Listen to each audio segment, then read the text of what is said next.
सर्लाहीको चन्द्रनगर गाउँपालिकामा बजेट कार्यान्वयनलाई लिएर विवाद थप चर्किएको छ। गाउँपालिका अध्यक्ष राजकुमार महतोले प्रमुख प्रशासकीय अधिकृत र इन्जिनियरको कार्यशैलीका कारण गाउँ गौरवका आर्जना प्रभावित भएको, बजेट फिर्ता गएको तथा घाटा भएको दावी गर्दै सरकार समक्ष ज्ञापन पत्र बुझाएका छन्।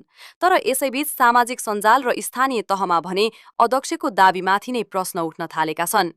केही स्थानीय बासिन्दाले गाउँपालिकाको नेतृत्व अध्यक्षकै हातमा हुने भएकाले काममा आएको असफलताको सम्पूर्ण दोष कर्मचारीमाथि थोपार्न नमिल्ने बताएका छन्।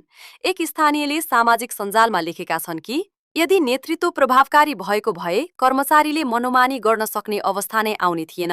अहिले बजेट घाटाको कुरा गरेर आफू जिम्मेवारीबाट पन्छिन खोजिएको जस्तो देखिन्छ।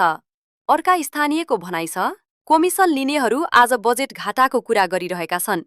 काममा असफल भएपछि कर्मचारीलाई दोष दिने प्रवृत्ति ठिक होइन। जनता सबै कुरा बुझिसकेका छन् र आगामी निर्वाचनमा आफ्नो निर्णय दिनेछन्।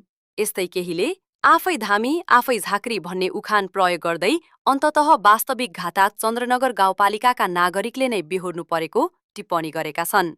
उनीहरूको भनाइमा विकास योजना समयमा सम्पन्न नहुँदा सबैभन्दा ठूलो मार स्थानीय जनतामाथि परेको छ।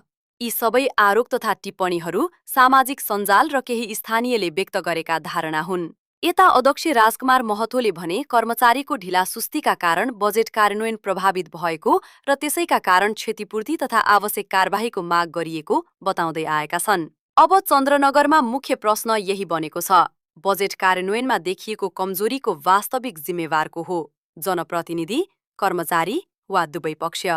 तपाई चन्द्रनगर गाउँपालिकाका बासिन्दा हुनुहुन्छ भने आफ्नो धारणा कमेन्टमा लेख्नुहोस्। सत्य तथ्य सहितका स्थानीय समाचारका लागि प्राइम नेपाल हब फलो गर्न नभुल्नुहोस्।